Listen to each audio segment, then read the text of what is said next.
Olá pessoal, tudo bem? Nossa, faz tempo que eu não venho aqui fazer uma live e eu tenho tanto assunto hoje, mas espero que estejam todos bem. Essa live de acompanhamento ela é super importante.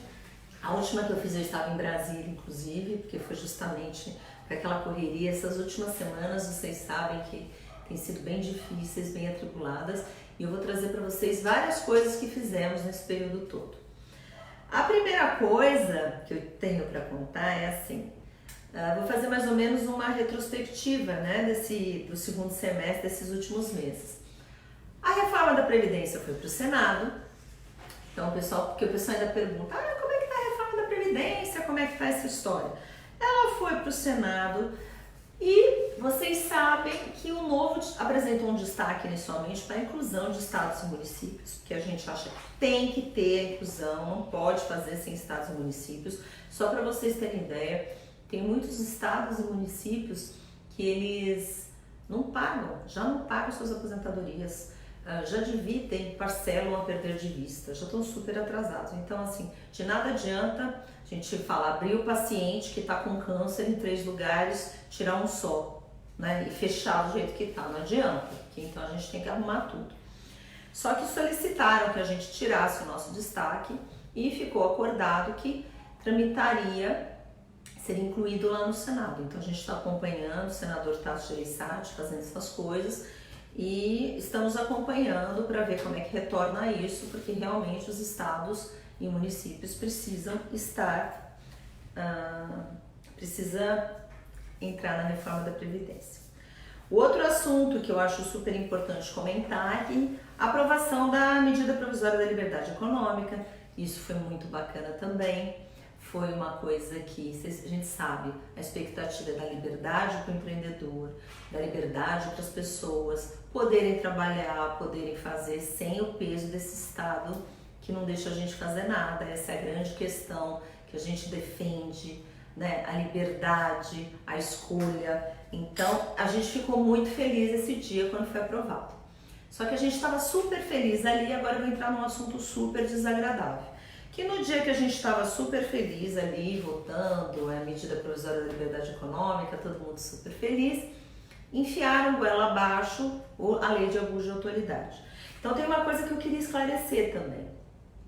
A gente é super a favor que exista uma lei contra o abuso de autoridade.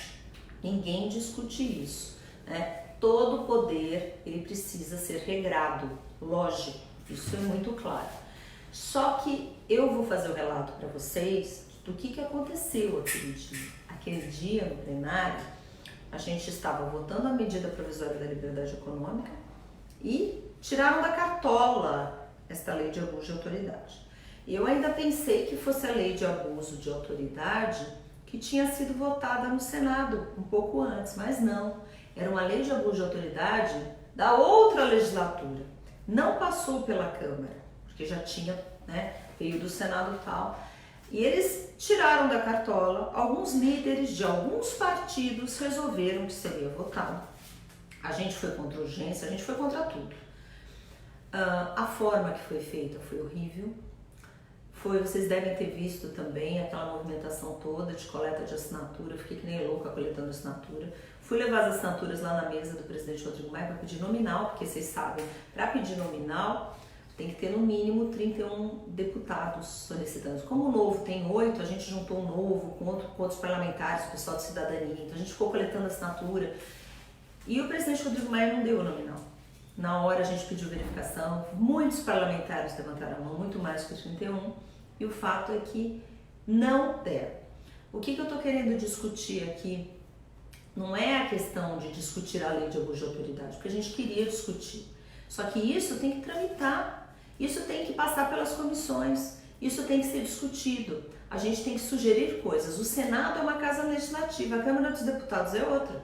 Como é que a gente vai votar alguma coisa? Então, na conversa com o relator, ele foi muito explícito que não ia mudar nenhuma vírgula, entendeu? Que tinha que ser aprovado daquele jeito. Então, essa maneira autoritária, porque foi aí que teve abuso de autoridade, essa maneira autoritária de desrespeitar muitos deputados que estavam lá, muitos deputados que estão representando muitas pessoas, isso realmente assim, é uma coisa grotesca que aconteceu. Tanto foi grotesca, e daí não quiseram nem votar nominal. Então, quando a gente não quer votar nominal, a gente tem que parar e pensar por que a gente não quer votar nominal, né? Porque ou tá com vergonha, ou tem que esconder alguma coisa, ou não tem coragem de assumir como vota. Qualquer um dos três casos não presta.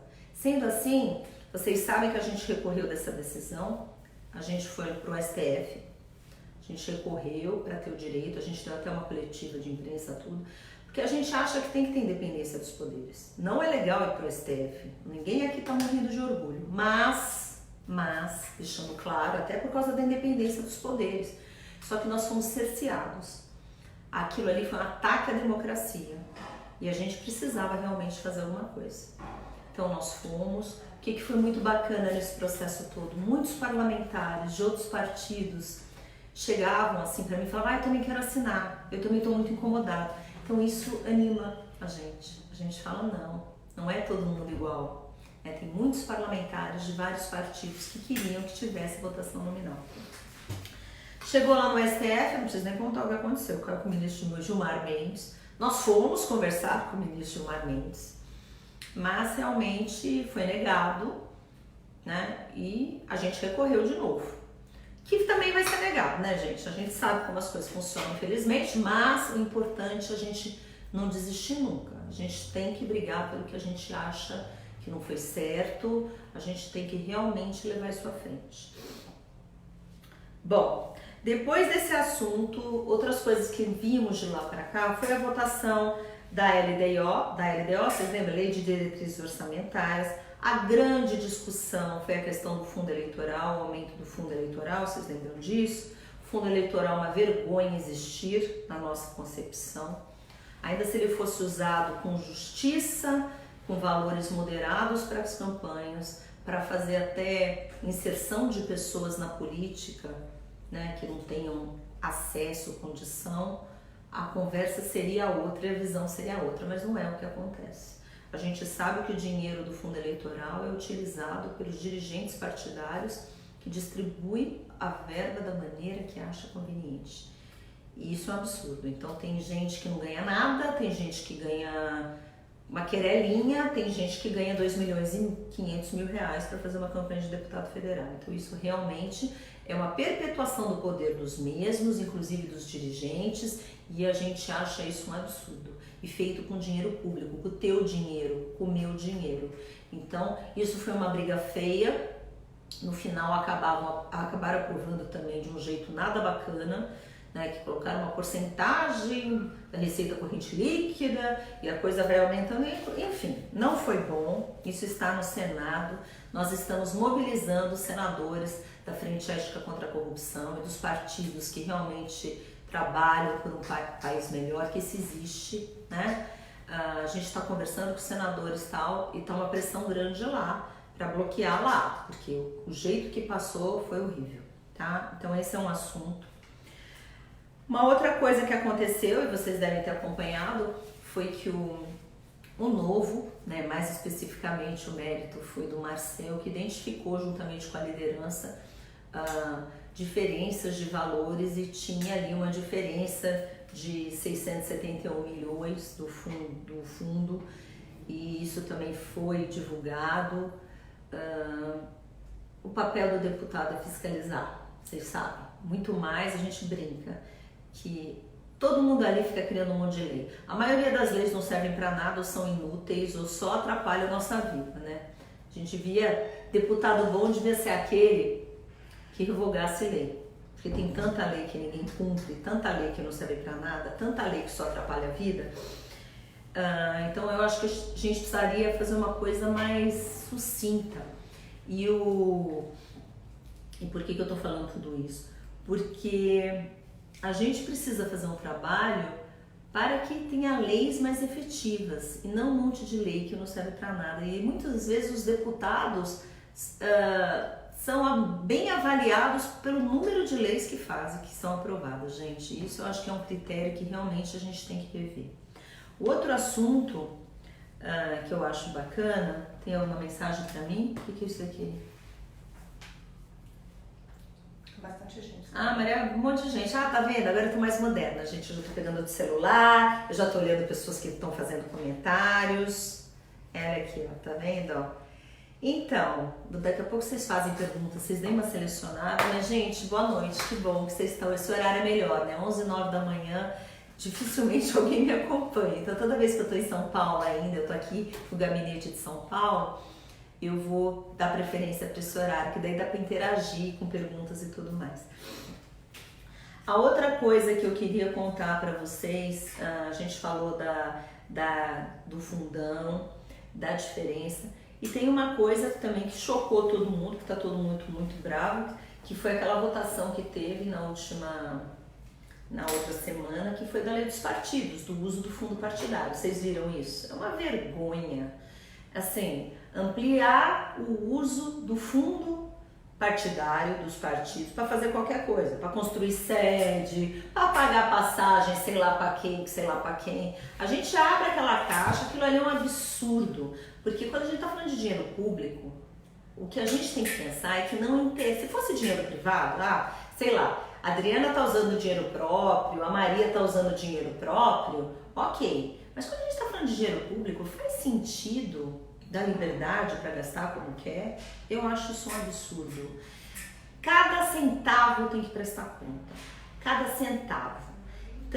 Então quer alugar isso, quer alugar helicóptero? Gente, é uma palhaçada. Ainda mais a gente sabe que as prioridades aqui são bem invertidas. Vocês já devem perceber pelas votações, né? Basta ver que tem contingenciamento na educação, mas aumentaram o fundo eleitoral. Então vocês percebem que até muitos deputados que falam que defendem os trabalhadores, defendem os mais pobres, eu nunca vi tanta hipocrisia na minha vida, porque as coisas que eles aprovam de aumento por um lado e depois ficam levando a bandeirinha de cortar o dinheiro da educação, é uma hipocrisia. E é isso que a gente precisa ficar atento para ver quais são as prioridades reais do nosso país. Tem que cortar dinheiro em tudo que é partido, tudo que é campanha. Todo mundo só vai fazer campanha, sei lá, com 5 mil reais. Diminui, faz só pela internet. Porque quem trabalha direito, as pessoas sabem, as pessoas acompanham. Campanhas milionárias com dinheiro público, que devia estar sendo usado em outras coisas, isso eu acho que é um descalabro, é uma vergonha. Bom, esse assunto me irrita, né? Deu pra ver. Bom, falando especificamente da Comissão de Saúde, esse mês foi bacana, eu fiz muitas audiências. Vocês sabem que eu sou relatora da Subcomissão de Saúde, da parte de Gestão, Planejamento e Recurso. E o objetivo justamente, vocês sabem que eu tenho a minha assessora, a Roberta, que foi candidata pelo Novo também, a Roberta Graber, e ela como médica tem me auxiliado muito também, que a gente está tentando fazer esse SUS ser sustentável, né? E a gente sabe que todo mundo tem muita crítica com o SUS e realmente tem muita coisa para melhorar, tem muita coisa que não funciona, né? Mas a gente precisa ver o que a gente consegue fazer para dar acesso às pessoas que precisam. A nossa Constituição garante acesso, né, universal, garante integralidade. Então a gente tem que ver como é que com essa verba de saúde, que em comparação a outros países é muito pequena, como que a gente consegue atender isso da melhor forma possível, né? E como é que a gente consegue ajustar isso. Então essa tem sido a minha grande dificuldade, a minha grande luta. Fizemos algumas audiências, tanto de como melhorar a fila do SUS, como melhorar a gestão, como trabalhar a regionalização em consórcios. E grandes os especialistas, o pessoal que representa os estados, os municípios, a União, o Ministério da Saúde, tem vários entes ali, o Conselho Nacional de Saúde, vários entes conversando sobre isso, né? Porque não é uma tarefa fácil, é super complexo, envolve um monte de coisa. O que acontece no Sudeste é completamente diferente do que acontece no Norte, no Nordeste e nas outras regiões. Então, eu estou realmente aprendendo bastante, estudando bastante, que a gente precisa melhorar o acesso, principalmente para quem mais precisa, não é? Porque quem tem plano de saúde ainda se organiza. E o SUS ainda atende pessoas que têm plano, atende pessoa que é da rede privada, então, mas tem muita coisa para fazer nessa área e eu estou me esmerando para fazer isso da melhor maneira possível. Bom, deixa eu ver o que mais. Vocês sabem que nós fizemos um encontro solicitando, a gente fez um encontro no Senado discutindo justamente a transparência dos partidos políticos, né? Então foram aquelas recomendações, foi justamente com o pessoal da transparência partidária, e tinham lá vários deputados, o pessoal do Acredito, que é o senador Alessandro, Otávio Torrigoni, eu do Novo, o Thiago do Novo, vários outros, tinha de vários partidos ali, deputados e senadores que são muito bacanas, que o objetivo era justamente como trazer transparência, né, especificamente para os partidos e para todo o sistema partidário. Então foi uma coisa bem bacana. Uma outra coisa que está sendo muito discutida, que temos que falar aqui, é o foro privilegiado. Como vocês sabem, na Frente Ética contra a Corrupção, que eu presido, o primeiro ato dessa frente foi ir conversar com o presidente Rodrigo Maia na primeira semana de fevereiro, pedindo que fosse pautado o foro privilegiado, né? Para quem não sabe, 55 mil autoridades hoje têm foro privilegiado, então isso realmente é um absurdo. Com a PEC 333, que veio do Senado, já passou pela Comissão Especial da Câmara dos Deputados, já foi aprovado lá, só precisa levar para plenário. Então o que a gente foi pedir foi para o presidente Rodrigo Maia pautar. Ele não pautou, ele falou que não tinha acordo entre as lideranças. Isso em fevereiro, tá bom? Agora, mais ou menos uma semana atrás, há 2 semanas atrás, o professor Luiz Flávio Gomes me chamou assim, era tarde, falou assim, vem comigo aqui, vamos lá na sala do presidente Rodrigo Maia falar de novo do foro privilegiado e tal. E lá tinham outros parlamentares, inclusive, e estavam discutindo, né, para levar, porque parece que existe uma concordância de levar para votação a PEC 333 do foro privilegiado para plenário e que os líderes partidários acordariam que fosse levado para votação se fosse colocada uma emenda que foi preparada pelo professor Luiz Flávio Gomes sobre medidas cautelares, né? Prisão preventiva, monitoração eletrônica, outras coisas mais, né? Então, foi feita essa discussão, alguns ali até, assim, eu peguei a emenda, mandei para a assessoria analisar, consultei outras pessoas da frente e não há consenso. Tem gente que acha que tem que ser original votada, tem gente que acha que tem que fazer porque daí o foro cai de qualquer jeito e ao invés de 55 mil fica para 5. Enfim, esse período de transição, essa transição, a questão é aquela velha pergunta que é super difícil de ser respondida. Toda vez que eu fiz um encontro numa cidade esse final de semana, porque é engraçado que a gente recebe crítica de qualquer jeito, né? E a gente às vezes fica na dúvida, fala, gente, será que isso é melhor? O que é melhor? É melhor não ser colocado para votar? É melhor ser colocado para votar com essa emenda? Não é uma resposta fácil, não é uma coisa clara, né? Eu, naturalmente, prefiro a versão original que veio do Senado, que está na comissão especial. Né? Como frente, como presidente da FEC, eu tenho que ver o que a diretoria acha e a diretoria não tem consenso. Uns acham que tem que avançar, né, com 95% e outros acham que tem que ser original. Então, aguardem notícias que esse assunto ainda vai. Uma outra coisa que também tem sido muito discutida, vocês devem ter visto na CCJ, é a reforma política que está avançando. Fizemos várias audiências públicas de candidatura independente, de voto distrital. Vocês devem ter visto que eu fiz um encontro legal também sobre financiamento de partido. Então as coisas estão sendo discutidas e o importante é todo mundo acompanhar, né?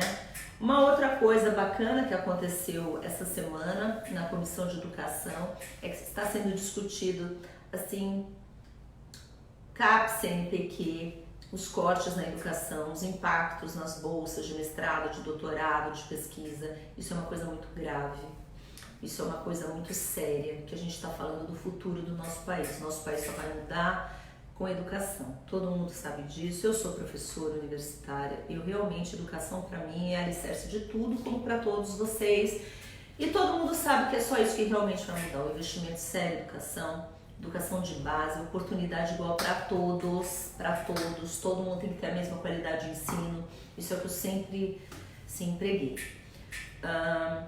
O que me incomoda muito nessas audiências, o pessoal só sabe criticar, né? Criticar assim, cortaram, não tem dinheiro.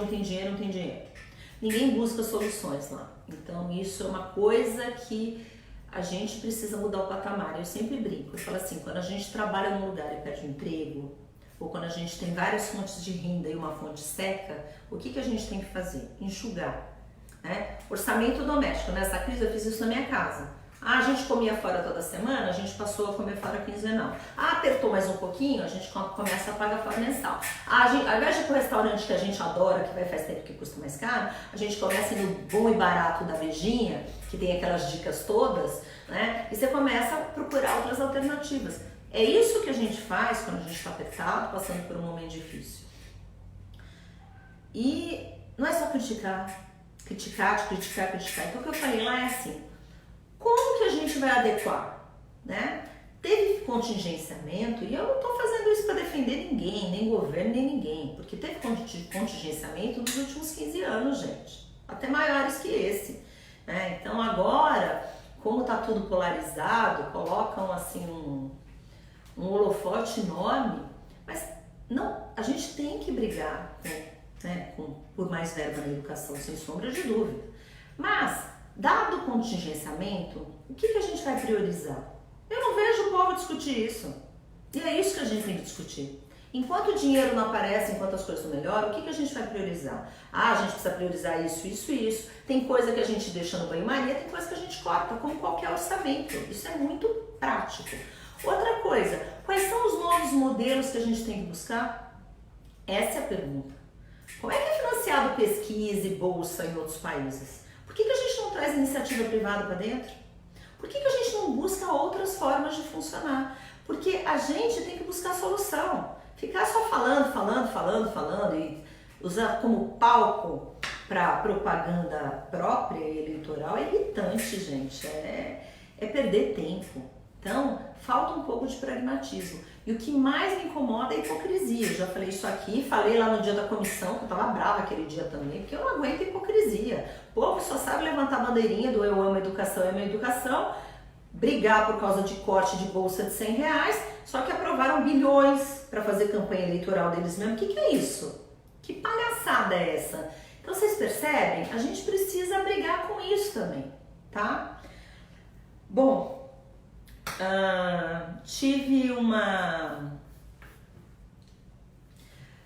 foi criada uma comissão externa, né, de meio ambiente e economia. Vocês sabem que tem se falado muito na Amazônia, né, tem colocado nas questões, tanto de soberania nacional, como na questão das queimadas, de proteção da Amazônia, e como a gente consegue conciliar desenvolvimento econômico e tal. Foi criada uma comissão externa de economia e meio ambiente. Essa iniciativa foi super bacana, foi do deputado Daniel Coelho, do Cidadania, de Pernambuco. Eu estou nessa comissão, tem várias pessoas, o Paulo Ganimi vai ser subrelator no Tabata, e tem outras pessoas bacanas que o objetivo é conversar e ver como que a gente consegue conciliar esses dois assuntos que são importantes, tá bom?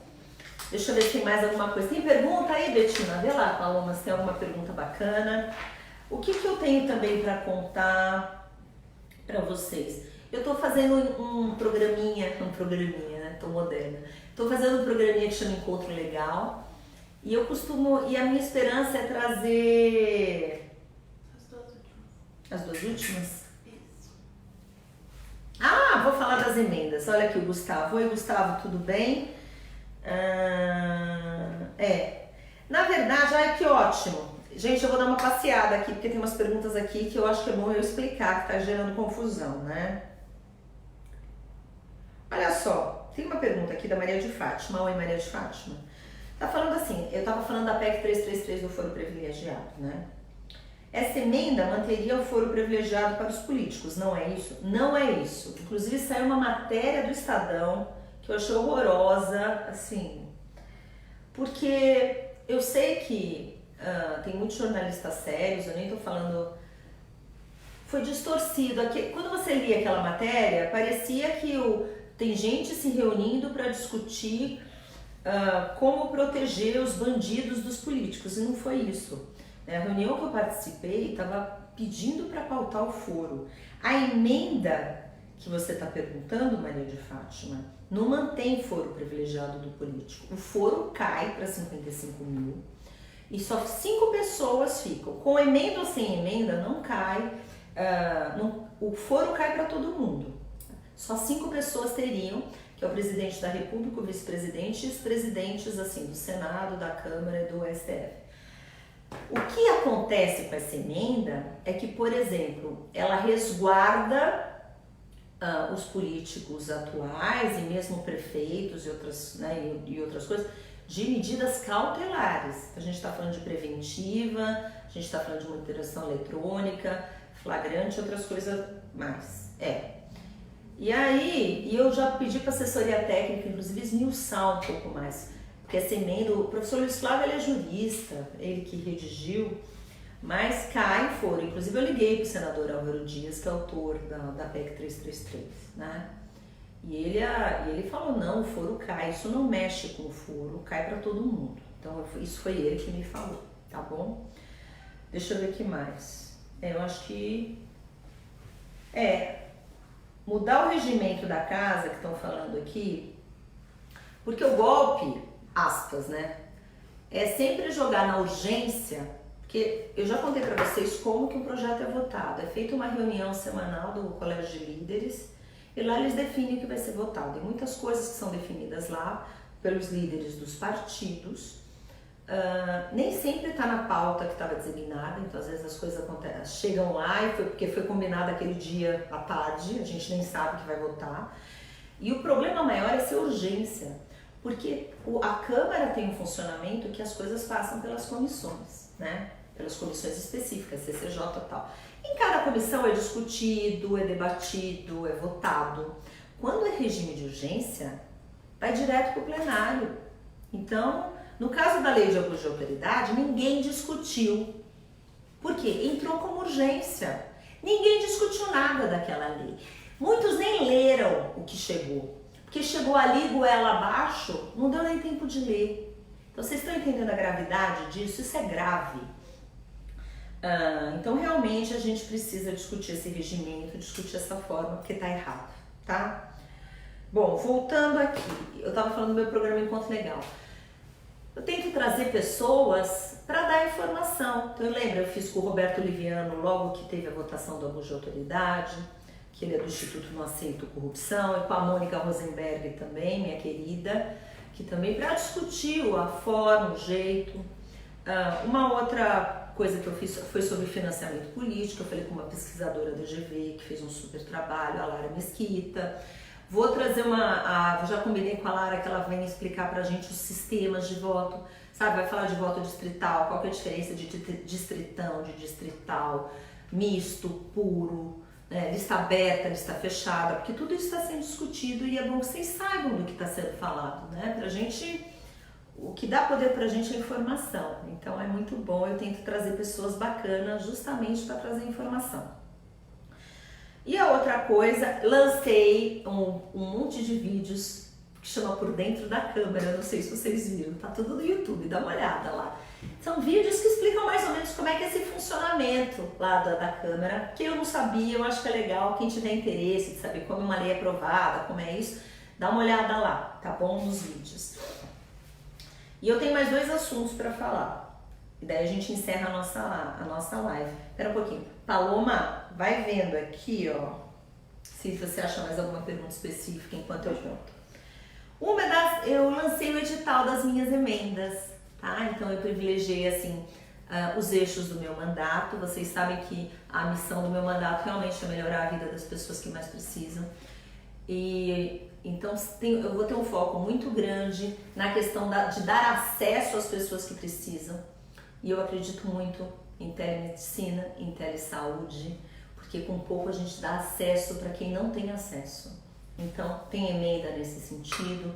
Tem emenda também de capacitação empreendedora, as pessoas precisam ter autonomia, ninguém precisa de esmola para nada, as pessoas têm que fazer escolhas e poder escolher o que querem fazer.